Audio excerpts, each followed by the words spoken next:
भारत की राजनीति में कुछ ऐसा होने जा रहा है जो देश के पॉलिटिकल मैप को हमेशा के लिए बदल सकता है।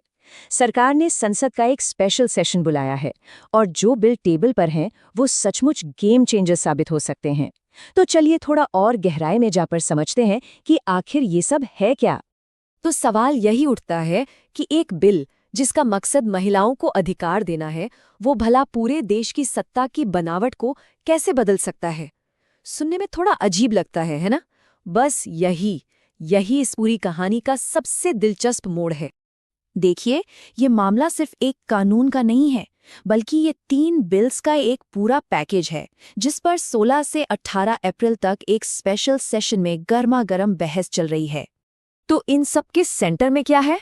वो है ये नंबर 33%, यानी लोकसभा और राज्यों की विधानसभाओं में महिलाओं के लिए 33% सीटों का आरक्षण। जरा सोचकर देखिए इसका मतलब, हर 3 में से एक सांसद एक महिला होगी।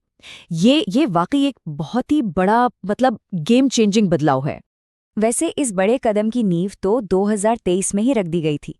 एक कानून आया था, नारी शक्ति वंदन अधिनियम। लेकिन कहानी में एक छोटा सा ट्विस्ट था। तो हुआ ये कि 2023 में कानून तो पास हो गया, पर उसे लागू करने के लिए 2 शर्तें रख दी गईं। मतलब ये कानून तुरंत लागू नहीं हुआ। इसे ऐसे समझ सकते हैं कि ये एक 3 स्टेप प्रोसेस था। स्टेप 1, देश की एक नई जनगणना होगी। स्टेप 2, उस जनगणना के आधार पर जो चुनावी नक्शे हैं उन्हें फिर से बनाया जाएगा। और स्टेप 3, उसके बाद जाकर ये आरक्षण लागू होगा। अब जो ये नए बिल लाए गए हैं वो इसी पूरी प्रक्रिया को कह सकते हैं कि फास्ट ट्रैक करने के लिए हैं। तो अब सवाल ये है कि सरकार इन शर्तों को पूरा कर कैसे रही है। खैर, इसका जवाब है 1-2 नहीं बल्कि 3 अलग-अलग बिल।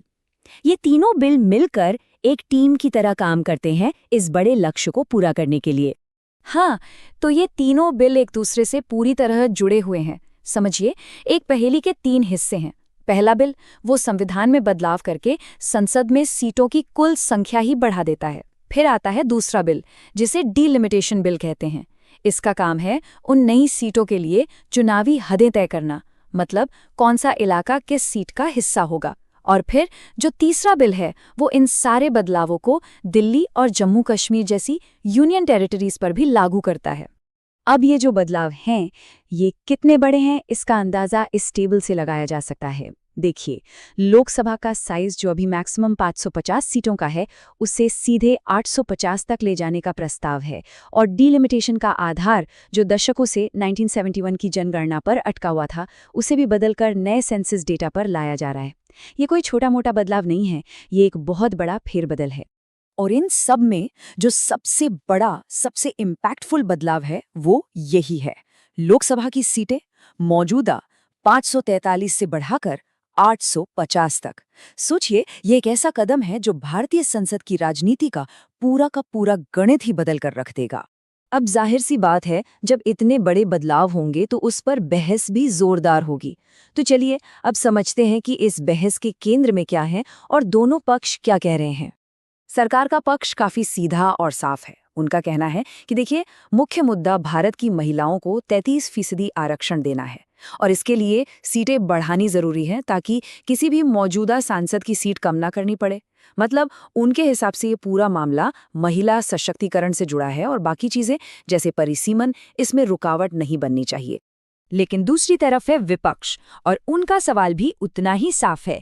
जैसा कि सोनिया गांधी ने कहा, वो पूछते हैं कि महिला आरक्षण मुद्दा नहीं है, असली मुद्दा तो परिसीमन है। उनका सवाल है कि यह आरक्षण मौजूदा 543 सीटों में ही क्यों नहीं लागू किया जा सकता। उनका मानना है कि असली खेल सीटों को बढ़ाने और परिसीमन का है और आरक्षण को तो बस एक वजह बनाया जा रहा है। और भी कई बातें हैं जिन पर सवाल उठाए जा रहे हैं, जैसे इस पूरी प्रक्रिया में इतनी जल्दबाजी क्यों है, ठीक से चर्चा का मौका क्यों नहीं दिया गया। एक और बड़ी आलोचना ये है कि ये सरकार की अपनी ही 30 दिन की कंसल्टेशन पॉलिसी का उल्लंघन है। लेकिन सबसे गंभीर चिंता शायद इस बात को लेकर है कि जो नया डिलिमिटेशन कमीशन बनेगा, उसके फैसलों को किसी भी कोर्ट में चैलेंज नहीं किया जा सकेगा। मतलब कमीशन ने जो चुनावी नक्शा बना दिया वो फाइनल होगा, कोई उस पर सवाल नहीं उठा सकता। तो अब जरा इस मुद्दे की और गहराई में चलते हैं और समझते हैं कि असल में दांव पे क्या लगा है, क्योंकि ये सिर्फ सीटों का खेल नहीं है, ये भारत के फेडरल स्ट्रक्चर यानी संघीय ढांचे में पावर के बैलेंस का सवाल है। इसे समझने के लिए थोड़ा पीछे जाना होगा। देखिए, कई दशकों से भारत में लोकसभा सीटों का बंटवारा 1971 की जनगणना के आधार पर फ्रीज किया हुआ था। मतलब सीटें 1971 की आबादी के हिसाब से तय थी, और ऐसा इसलिए किया गया था ताकि जिन राज्यों, खासतौर पर दक्षिणी राज्यों ने पॉपुलेशन कंट्रोल पर अच्छा काम किया, उन्हें सजा ना मिले, मतलब उनकी सीटें कम ना हो जाएं। और यहीं पर कहानी में उत्तर और दक्षिण भारत का एंगल आता है। हुआ ये है कि पिछले 50 सालों में उत्तरी राज्यों की आबादी बहुत तेजी से बढ़ी है, जबकि दक्षिणी राज्यों की आबादी उतनी तेजी से नहीं बढ़ी, क्योंकि वहां परिवार नियोजन की नीतियां ज्यादा सफल रहीं।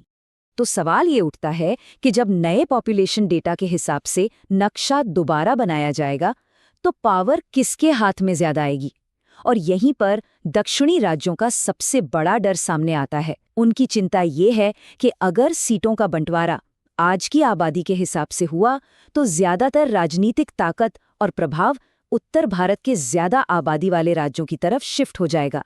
तो आखिर में हम इसी बड़े सवाल पर आकर रुकते हैं।